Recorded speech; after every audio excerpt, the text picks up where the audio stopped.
रहे। बजट के बाद शेयर बाजार भी धड़ाम देखने को मिला। भारतीय शेयर बाजार में 2300 अंक की बड़ी गिरावट हुई। हालांकि उसके बाद मार्केट में थोड़ी रिकवरी भी देखने को मिली और स्टॉक मार्केट 1600 अंक टूटकर 80,600 के स्तर पर आ गया। निफ्टी भी 550 अंक टूटा। वजह रही सिक्योरिटी ट्रांजैक्शन टैक्स को सरकार ने 0.02% से बढ़ाकर 0.05% कर दिया है। यही वजह कि इंडियन स्टॉक मार्केट में आज बजट के साथ इतनी बड़ी गिरावट देखने को मिली। बाकी आज से सिगरेट के दाम 40% तक बढ़ चुके हैं। फास्टैग में KYB वेरिफिकेशन की अब आपको जरूरत नहीं होगी। कॉमर्शियल गैस सिलेंडर की कीमत भी 50 रुपए बढ़ी है और भी 6 बड़े बदलाव, नए नियम भी 1 फरवरी से लागू हुए हैं, जिनके बारे में तो जानकारी मैंने आपको DLS न्यूज चैनल पर अलग से एक वीडियो में बताई थी। बहरहाल अभी अपन बात करते हैं बजट 2026 में सरकार ने क्या क्या प्रमुख घोषणाएं की हैं, क्या क्या बड़े फैसले लिए हैं। देखिए, इनकम टैक्स के स्लैब में कोई बदलाव नहीं किया है। कैंसर की 17 तरह की दवाइयां अब कस्टम ड्यूटी फ्री होगी, यानी कैंसर का इलाज कराना सस्ता होगा। इसके अलावा सरकार ने घोषणा की है हमारे देश में 3 आयुर्वेदिक एम्स बनाए जाएंगे और 7 हाई स्पीड रेल कॉरिडोर भी बनेंगे। आज वित्त मंत्री निर्मला सीतारमण ने संसद में अपना 9वां बजट पेश किया और बजट भाषण तकरीबन 85 मिनट का रहा। हालांकि इस बजट भाषण में टैक्स फाइल में सहूलियत, रेलवे प्रोजेक्ट और आयुर्वेदिक एम्स बनाने जैसी नई बातें तो कही गई हैं, लेकिन बड़े दुख की बात यह है कि आम आदमी के लिए कोई खास बड़ा ऐलान नहीं हुआ है। आइए सबसे पहले तो देखते हैं बजट की 7 सबसे बड़ी घोषणाएं क्या क्या रही। फिर देखेंगे दोस्तों कि किसानों, महिलाओं, युवाओं, बेरोजगारों, गरीबों, मिडिल क्लास के लिए आखिर बजट में सरकार ने क्या क्या बड़े ऐलान किए हैं। बजट की शुरुआत से पहले ये तस्वीर आप देख सकते हैं। देश की राष्ट्रपति द्रौपदी मुर्मू ने वित्त मंत्री निर्मला सीतारमण को दही चीनी खिलाई, मुंह मीठा कराया और फिर वित्त मंत्री ने पढ़ा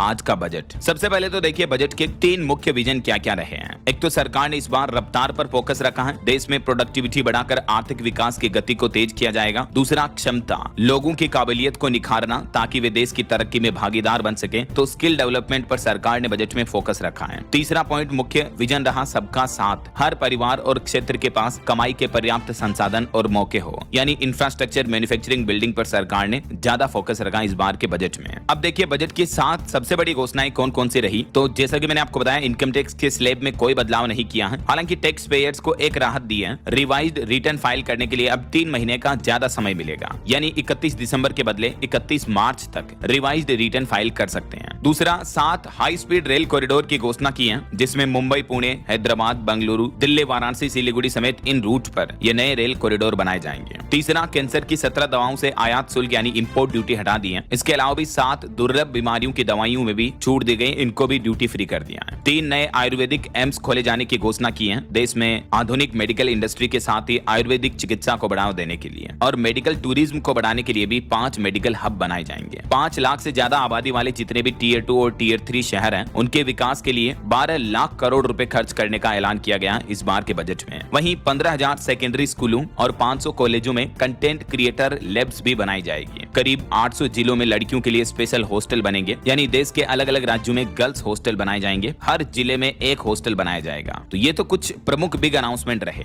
वैसे आज बजट की घोषणाओं के साथ ही एक और अपडेट आपको बता दूं दोस्तों, सोना चांदी में आज दूसरे दिन भी भयंकर गिरावट देखने को मिली। चांदी 2 दिन के अंदर अंदर 1,36,000 रुपए सस्ती हुई और अभी 2,65,000 रुपए प्रति किलोग्राम पर चांदी का भाव आ चुका है। सोना 31,000 रुपए सस्ता होकर अभी 1,38,000 रुपए प्रति 10 ग्राम पर गोल्ड का प्राइस पहुंच चुका है। बताया जा रहा है कि प्रॉफिट बुकिंग की वजह से सोने चांदी में आज दूसरे दिन लगातार गिरावट देखने को मिली है। गोल्ड और सिल्वर में ये मैं आपको MCX का लाइव प्राइस चार्ट भी बता देता हूं। देखिए आप, ये सिल्वर का 1 आवर टाइम फ्रेम का चार्ट है MCX का फ्यूचर का, जिसमें देख सकते हैं सिल्वर का लाइव प्राइस चल रहा 2,65,000 रुपए और ये गोल्ड का फ्यूचर का MCX का लाइव प्राइस चार्ट है 1,42,000 रुपए गोल्ड का प्राइस चल रहा। वैसे आज संडे था, लेकिन बावजूद इसके बजट आ रहा है, इसीलिए भारतीय स्टॉक मार्केट और कमोडिटी मार्केट MCX दोनों ओपन थे और दोनों में ही आज बड़ा क्रैश, बड़ी गिरावट देखने को मिली। कहीं ना कहीं ये इस बार का बजट मार्केट फिट नहीं है, ये इस बात का संकेत है। खैर, बजट से जुड़े कुछ और बड़े अपडेट्स देखते हैं। वित्त मंत्री ने कहा कि बजट के चलते घाटे में हल्की कमी आएगी। वित्त मंत्री निर्मला सीतारमण बोली कि इस बजट से, जो 2026-27 का बजट है, इससे हमारे देश की राजकोषीय घाटा कम होकर GDP का 4.3% रहने का अनुमान है, जबकि पिछले वित्त वर्ष में साल 2025-26 में यह घाटा 4.4% था, यानी इस बजट से घाटे में हल्की कमी आएगी। देश में एविएशन इंडस्ट्री को बढ़ावा देने के लिए सिविलियन एयरक्राफ्ट्स बनाने के लिए अब मटेरियल इंपोर्ट पर कोई टैक्स नहीं लगेगा। नारियल उत्पादन बढ़ाने के लिए संवर्धन योजना का भी प्रस्ताव रखा गया है। मोटर एक्सीडेंट क्लेम की रकम को इनकम टैक्स से छूट मिलेगी। अब इस बारे में कुछ और पॉइंट्स भी आप देख सकते हैं स्क्रीन पर। जो मोटर वाहन दुर्घटना का इंश्योरेंस क्लेम होता है उस पर अब इनकम टैक्स नहीं लगेगा। और भी कई जगहों पर टैक्स में छूट दी गई है, जैसे एजुकेशन और मेडिकल पर्पज पर 5% की जगह 2% टैक्स किया गया है। ओवरसीज टूर प्रोग्राम पर 5% की जगह 2% टैक्स किया। बाकी इनकम टैक्स से जुड़े कुछ नए नियम new income tax act bill 2025 के तहत 1 अप्रैल 2026 से ही लागू हो जाएंगे, है ना। अच्छा, आप देखिए देश में टूरिज्म वगैरह को बढ़ावा देने के लिए पूर्वोत्तर के 5 राज्यों में बौद्ध सर्किट बनाए जाएंगे। मेडिकल टूरिज्म को भी बढ़ावा देने के लिए भारत को मेडिकल टूरिज्म का हब बनाया जाएगा। इसके लिए 5 नए मेडिकल कॉलेज रीजनल हब स्थापित किए जाएंगे। और पूर्वोदय स्कीम के तहत अरुणाचल, असम, सिक्किम, मिजोरम, त्रिपुरा इन 5 स्टेट में बौद्ध सर्किट बनेंगे। इसके अलावा अब देश से हाई क्वालिटी आयुर्वेदिक प्रोडक्ट्स का भी एक्सपोर्ट किया जाएगा। युवाओं को करियर पाथवे उपलब्ध कराने के लिए आयुर्वेद के क्षेत्र में भी स्पेशल स्कीम लाई जाएगी। अगले 5 साल में 1 lakh specialist health care professional बनेंगे। 1.5 लाख केयर गिवर्स को भी ट्रेनिंग दी जाएगी। सरकार का लक्ष्य है कि भारतीय योग, भारत की आयुर्वेद चिकित्सा दुनिया भर में फैले, इसीलिए क्वालिटी आयुर्वेदिक प्रोडक्ट्स के एक्सपोर्ट को बढ़ावा दिया जाएगा। और आयुर्वेद के 3 नए एम्स भी बनेंगे। बाकी रेलवे को लेकर मैंने आपको बताया 7 हाई स्पीड रेल कॉरिडोर भी बनाए जाएंगे कनेक्टिविटी बढ़ावा देने के लिए। वहीं कार्गो ले जाने के लिए फ्रेट कॉरिडोर बनाए जाएंगे। इंफ्रास्ट्रक्चर इन्वेस्टमेंट ट्रस्ट का निर्माण होगा और इस इंफ्रास्ट्रक्चर से देश में नए एक्सपोर्ट वगैरह के रास्ते खुलेंगे, है ना। वहीं वित्त मंत्री निर्मला सीतारमण ने कहा कि मेगा टेक्सटाइल पार्क भी बनाए जाएंगे। टेक्सटाइल क्षेत्र के लिए भी कुछ बड़ी घोषणाएं हुई। National fibre scheme, man made fibre, advanced fibre समेत देश की जो कपड़ा मिल है उनको बूस्टअप मिलेगा इस टेक्सटाइल इंडस्ट्री की योजनाओं से। और वहीं इलेक्ट्रॉनिक इक्विपमेंट के लिए भी वित्त मंत्री बोली कि 40,000 करोड़ देंगे।